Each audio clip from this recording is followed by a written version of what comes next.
aí voltamos então, né, para o nosso segundo bloco. Vou compartilhar novamente aqui a nossa tela, tá? Deixa eu colocar. Acho que aqui tá bom, né? Bom, vamos então dar continuidade falando sobre sistemas processuais penais, tá? Veja que a doutrina ela vai sinalizar para gente três sistemas: sistema inquisitivo, sistema acusatório e sistema misto. Antes da gente falar sobre os sistemas, deixa eu compartilhar aqui uma história com vocês. Antigamente, né, muito antigamente, vocês vão lembrar que ao longo da nossa história, né, nós tivemos ali uma grande influência da Igreja Católica, enquanto fator histórico, né, onde a gente viveu aí um período, a gente não viveu literalmente, mas a humanidade viveu um período chamado de Santa Inquisição. Então, muitas pessoas foram levadas para a forca, queimadas na fogueira, enfim, tivemos aí tratamentos desumanos e degradantes em razão desse período. E aí, é muito comum a gente escutar os professores de processo penal contando que à época, né, as pessoas eram julgadas de maneiras assim, a contar muito com a divindade, vamos colocar dessa forma, né? Então era muito comum ouvir assim: se João está sendo acusado de ter estuprado ou ter matado, né, alguém, o que se tinha à época era assim: fácil, nós vamos saber como que nós vamos julgá-lo, né? Como que ele vai ter que ser punido, né? Vamos fazer o seguinte: amarra uma corda a um tronco e amarra essa corda no pé dele, joga no rio. Se afundar, foi ele. Se não afundar, não foi. Outra opção: vamos fazer o seguinte: fura o olho de João. Se cegar, foi ele que praticou o crime. Se não cegar, não foi. Então veja, qual é a probabilidade, né? Eu não entendo nada de medicina, biomédica, enfermagem, enfim, mas assim, não precisa ser muito conhecedor da medicina para visualizar que a probabilidade da pessoa ficar cega tendo seu olho perfurado é muito maior, né? Tendo que ocorrer praticamente um milagre para que essa pessoa não fique cega.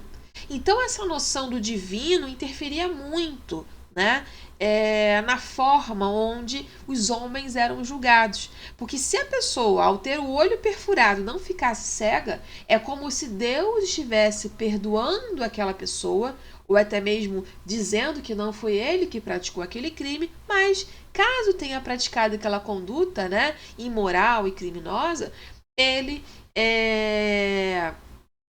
ou estivesse sendo absolvido por uma questão de um perdão, por exemplo, ou porque de fato não teria sido ele. Então, basicamente, era essa linha de raciocínio. Então, por aí, você já deve ter uma noção do quanto que a dignidade da pessoa humana era violada, né? Se é que a gente podia falar desse termo à época, tá? Só que essa forma de julgar, ela foi evoluindo, e tem muitas aspas, ao longo do tempo. E nessa trajetória nós nos deparamos com o sistema inquisitivo, né? Só que a questão do sistema inquisitivo, né, é que nós tínhamos sim a figura de uma pessoa, né, de um órgão julgador, né, que ia fazer jus ali a absolvição ou a punição daquela pessoa. Só que à época, né, nós não falávamos de dignidade da pessoa humana, né, de direitos e garantias fundamentais e mais, nós tínhamos a questão, né, que é super polêmica, de que essa pessoinha, esse indivíduo, aquele que nós conhecemos hoje como juiz, era a mesma pessoa. Peraí que ficou estranha aqui a letra. Ele não só julgava, como também acusava e assim, de quebra, né? Defendia, se é que isso na prática de fato acontecia. Como é que a gente vai pensar num indivíduo capaz de julgar, deixa eu voltar, acusar, defender e julgar? E mais, tendo a gestão e a iniciativa probatória nas suas mãos. Né? Então veja que no período inquisitivo o juiz era o protagonista. Ele era a figura do juiz-ator. Né? Ele lidava ali com uma espécie de um ativismo judicial. Estava tudo nas mãos dele. Então, qual é a probabilidade desse indivíduo ser, né, por veras ali, condenado? E o que regia o sistema inquisitivo era o princípio inquisitivo, esse caráter inquisidor, né? E aí, nesse contexto que eu aqui fiz uma síntese da síntese do que nós temos na doutrina, nós temos alguns pontos muito importantes citados, né? Dentre eles, a gestão e iniciativa probatória nas mãos do juiz, né? Ou seja, a figura do juiz ator e do ativismo judicial, né? Guiado aí pelo princípio inquisitivo, a ausência de separação das funções, né? De acusar e julgar, ou seja, havia uma aglutinação das funções das mãos do juiz. Tá? Ele fazia tudo, faz tudo, ele era o protagonista, estava tudo nas mãos dele. Tá? Então, vamos lá, pausa. Aglutinar é reunir, tá? Aglutinar é reunir, é juntar. E aí, a ausência de separação. Então, em vez de estar separado, cada um faz sua tarefa, havia uma junção, havia uma reunião, havia uma aglutinação dessas funções, tudo das mãos do juiz. Cuidado com isso, tá? Violação do princípio ne procedar iudex ex officio, né? Pois o juiz pode atuar de ofício, seja sem prévia invocação. Olha que polêmica. Isso tudo a gente está falando do sistema inquisitivo, tá? Cuidado para não confundir. E aí você deve estar se imaginando, mas, prof, como é que uma pessoa vai julgar? Vamos colocar só esses dois que já são polêmicos, né? Julgar e acusar, fazer as duas coisas mais tensas de um processo, né? De forma imparcial. Simplesmente não tem como, porque é característica do sistema inquisitivo, o inquisidor, a parcialidade, né? O juiz, ele era, né, não só a figura do juiz-ator, o protagonista, aquele que exercia as funções aglutinadas, mas também ele atuava, sem sombra de dúvidas, à mercê da parcialidade, tá? Veja que inexistia essa noção de contraditório pleno. Para que contraditório? Né? Não existe contraditório, tá? Inclusive, vou até apagar aqui o defender, porque não vai fazer sentido aqui na explicação, tá? Vamos colocar assim. A ausência de contraditório pleno. Desigualdade de armas e oportunidades. Veja que armas não é armas na sua literalidade, tá? É no sentido de ferramentas, tá? Lá no processo civil, vocês estudam muito falando sobre paridade de armas, né? Ou seja, tem que ser dada igualdade de ferramentas, de tempos, de argumentos, de acesso aos autos, tanto o polo da acusação quanto da defesa. Só que nessa época não tinha isso, tá? Não tinha contraditório, quem dirá igualdade, nessa paridade de armas e oportunidade, tá? Então, era tudo de chato, de negativo o sistema inquisitivo, beleza? Bom, seguindo, nós temos o sistema acusatório. A doutrina ela sinaliza o seguinte, poxa, tá chato isso, né? Nós temos que visualizar de uma outra forma. Não pode o juiz exercer todas essas funções. Não pode o juiz, né, ter nas suas mãos a gestão e a iniciativa probatória. Né? O juiz ele tem que estar equidistante, ele tem que ser imparcial, tem que ser proporcionado, né, ao réu o contraditório. O réu aqui no acusatório ele é sujeito de direito e não objeto. Temos que dar tratamento igualitário para as partes, seja acusação, seja defesa. Então veja quantas características surgem, né, no sistema acusatório. E a doutrina vai sinalizar assim. Sistema acusatório, em síntese, nós temos gestão e iniciativa probatória nas mãos das partes, né? Em vez de nós termos um juiz protagonista, nós vamos ter um juiz espectador, né? Princípio acusatório dispositivo, ele fica lá bonitinho, né? Com os bracinhos cruzados, claro, presidindo, né? sendo ali autoridade para manter organizado o trâmite processual, mas ele simplesmente fica boquinha fechada. Em que sentido? Sem se manifestar em relação às provas, né? Porque ele tem que ser convencido. Cabe à acusação convencer o juiz acerca de um possível crime, né? De que João eventualmente tenha de fato matado Pedro, tá? Então, cabe à acusação convencer o juiz, né? De que João tem que ser punido. E cabe à defesa defender João, tá? Veja que a defesa não tem a obrigatoriedade de produzir provas, mas pode, a menos que sejam provas específicas em relação às teses de defesa. Daqui a pouco a gente vai falar sobre isso, tá? Mas veja, o juiz, ele tem que ficar na dele. Ele tem que ficar bonitinho, esperando as coisas, as informações, as provas virem a ter a ele, para que ao final, vai fazer igual aquele meme assim, ó. E aí, acabou, Jéssica?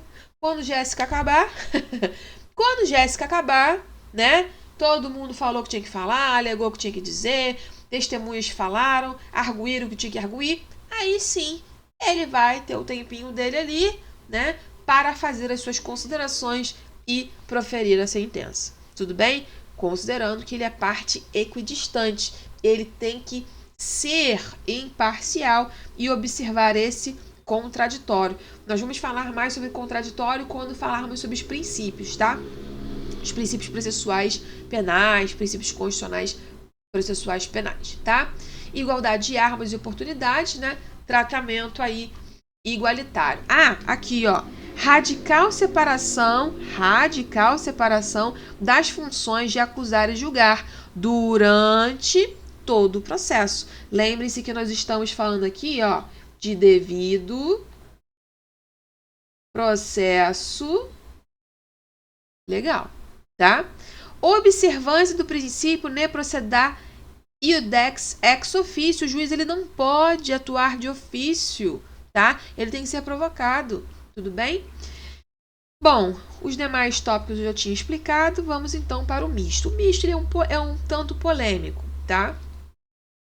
Já digo que não é o sistema que nós adotamos, tá? Então, já para não haver confusão, já vou sinalizar que o Brasil, ele adota o sistema acusatório. Contudo, ainda há doutrinas, né, que fazem críticas ao que de fato acontece na prática, sinalizando que o que nós temos aí seria um sistema misto, mas o nosso sistema de fato, né, adotado é o sistema acusatório. Então, de toda forma, é importante vocês saberem essas informações. Olhem só.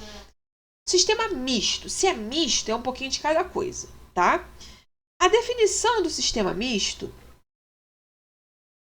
nasce, tá, com o Código Napoleônico de 1808 e a divisão do processo em duas fases, tá? Veja que nós estamos falando de sistema misto.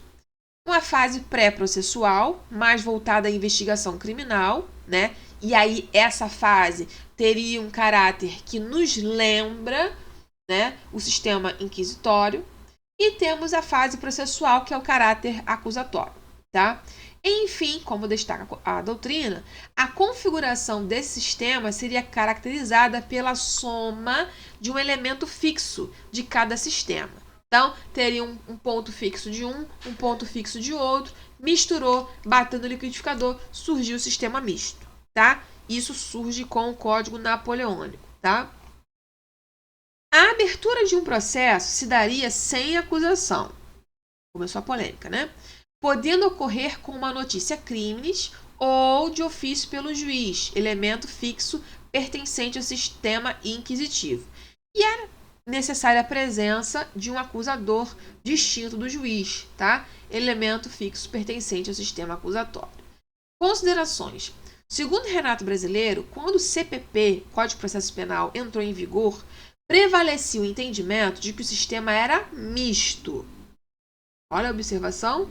Quando o CPP entrou em vigor, prevalecia o entendimento de que ele era misto.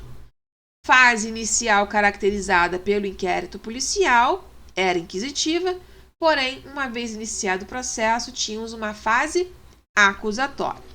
Vou ajeitar aqui minha câmera para não ficar em cima do texto. Com o advento da Constituição, que prevê de maneira expressa a separação das funções de acusar, defender e julgar, estando assegurado o contraditório e a ampla defesa, além do princípio da presunção de não culpabilidade, que nós vamos ver mais à frente, estamos diante de um sistema acusatório. Então, preste atenção nisso aqui. Preste atenção nisso aqui. Há quem vá sustentar que, no Brasil, né, o CPP nunca foi simpático ao sistema misto. Beleza? Na sua gênese. Há quem vá fazer a interpretação de que, na prática, quando o CPP entrou em vigor, prevalecia o entendimento que nós tínhamos um pouquinho de cada. Algumas informações ali que caracterizavam o sistema inquisitivo, o que nos lembra o inquérito policial, e o processo propriamente dito, né, a fase acusatória. Isso aqui é uma crítica, tá? Contudo, qual é o entendimento majoritário de fato? Que o sistema processual penal brasileiro, ele é acusatório, tá? Até porque a Constituição de 88 vai mencionar sobre a expressa necessidade, né, de separar as funções de acusar, defender e julgar, e tem que ser, né, assegurado tanto o contraditório quanto a ampla defesa, dentre os demais princípios que nós vamos estudar. Então, cuidado com isso.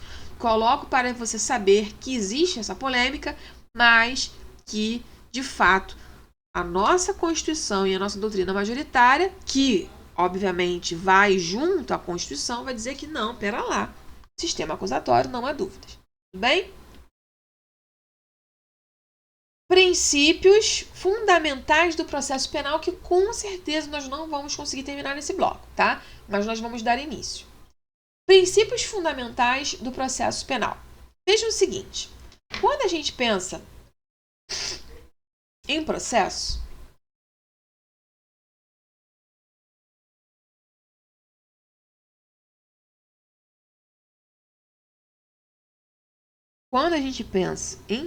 penal, a gente não vai ter como esquecer do CPP, que é o nosso código vigente, né, Código de Processo Penal, mas a gente também não vai poder desconsiderar a Constituição de 88, tá? Então, por vezes, nós vamos ter princípios específicos, né, princípios processuais penais, e nós vamos ter, claro, os princípios constitucionais que vão, né, que afetam aí o processo penal, tá? Bom, dito isso, vamos lá. Presunção de inocência ou de não culpabilidade. O reconhecimento da autoria de uma infração criminal pressupõe sentença condenatória transitada em julgado. É o que nós temos lá no artigo 5º, inciso 57 da Constituição. Eu tenho um problema seríssimo com essas letrinhas aí. Olhem só, prestem atenção aqui. Lá na Constituição, né, nesse dispositivo, nós temos um negócio chamado: ninguém será considerado culpado até o trânsito em julgado de sentença penal condenatória. Vou falar de novo. Lá na Constituição, nesse dispositivo, nós temos assim: ninguém será considerado culpado até o trânsito em julgado de sentença penal condenatória. Beleza? Beleza. Quando a gente ouve isso, ou lê isso, perceba que não tem nada ali dizendo sobre presunção de inocência. Escrito de forma expressa, não. Você pode até interpretar de que, se ninguém será considerado culpado, presume-se que é inocente. Mas veja que o texto da Constituição não menciona isso, tá? Não menciona isso. E aí nós temos uma polêmica. Nós temos a polêmica de que, há um tempo atrás, né, em específico o STF, foi e voltou na análise de um determinado caso concreto que não vem ao caso agora, sobre se é ou não possível antecipar a execução da pena. Aquela história da execução provisória da pena. E aí vejam o seguinte. Quando que o indivíduo, o ser humaninho, certo? Que é condenado lá em sentença penal, lá embaixo, em primeira instância, ele começa de fato a cumprir a pena. Porque veja bem, existe a prisão cautelar, tá? Prisão preventiva, prisão temporária, enfim. Existe a prisão pena. Prisão pena é para quem está cumprindo pena.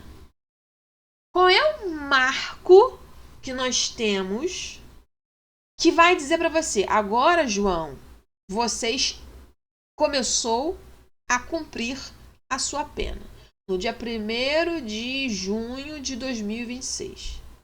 Para que João comece efetivamente a cumprir a pena dele, necessariamente ele tem que ter sido condenado. E essa condenação, contra essa condenação, não pode caber mais recurso. E quando é que não cabe mais recurso? Quando a tal sentença penal condenatória transitou em julgado. Professora, mas muito abstrato para mim, eu não sei nem o que é trânsito em julgado. Bom, vamos lá. Eu sempre gosto de explicar assim. O trânsito em julgado é aquela história. Acabou o milho? Acabou a pipoca. Não tem pipoca. Então imagina uma linha processual penal onde tem a denúncia, tem a resposta à acusação, tem as alegações finais, tem a sentença penal. Se o juiz de primeira instância, o juiz de origem, né, o juiz, ele condena João, vai abrir prazo para que ambas as partes, se insatisfeitas, venham a se manifestar. Certo? Querendo e cumprindo o prazo, elas podem apelar, né? E aí, pode apelar, como também, a depender ali da linha do tempo, né, e dos requisitos processuais penais, pode ser que haja um recurso especial, um recurso extraordinário e vai parar, por exemplo, lá no STF. A questão não é parar no STF, tá? A questão é o seguinte. Você vai olhar para as regras do jogo. Quais são os requisitos para o cabimento dos recursos A, B e C? É possível recorrer para A? Beleza, recorreu, preencheu o requisito. Ih, estou insatisfeito, eu quero ir para o B. Preencheu os requisitos? Preenche os requisitos para ir para o B? Ih, preenche, eu quero recorrer. Beleza, requereu. Ah, mas ainda estou insatisfeito. Eu quero recorrer pela via C. Preenche os requisitos para ir para o C? Preenche, vai para o C. Se essa pessoa está insatisfeita, irmão, vai continuar insatisfeito. Porque não tem mais para onde correr. Não só porque se esgotaram, vamos colocar entre muitas aspas aí, as instâncias, bateu ali na esfera máxima, né? Que é acima do STF, só o STF. Ou porque antes disso já não preencheu os requisitos. Tá? Então veja, se no momento em que seja a acusação, seja a defesa, olha para o caso concreto e fala assim, caramba, não tenho mais o que fazer. Não tenho mais como recorrer. Seja porque não cabe recurso, seja porque eu perdi o prazo, seja porque eu já bati na esfera máxima, não tem mais para onde correr, acabaram as minhas cartas na manga, acabou o milho, não tem pipoca. Aí sim você vai bater o martelo dizendo que transitou em julgado. Quando a sentença de origem, a sentença penal condenatória transita em julgado, aí sim João vai ser considerado um apenado e vai começar a cumprir a pena. Tá? Seja a pena privativa de liberdade, né? Seja aí uma pena restritiva de direito, tá? Então veja, a nossa Constituição, ela faz alusão, ela nos remete ao que nós temos, né, de que ninguém será considerado culpado até o trânsito de julgado de sentença penal condenatória. A pessoinha, ela pode ter sido flagrada, mas ela vai ter que ser tratada enquanto não culpada até o trânsito de julgado. Sabe por quê? Porque se fosse para ela ser tratada como culpada lá no início, não tinha processo. Para que eu vou ficar me desgastando?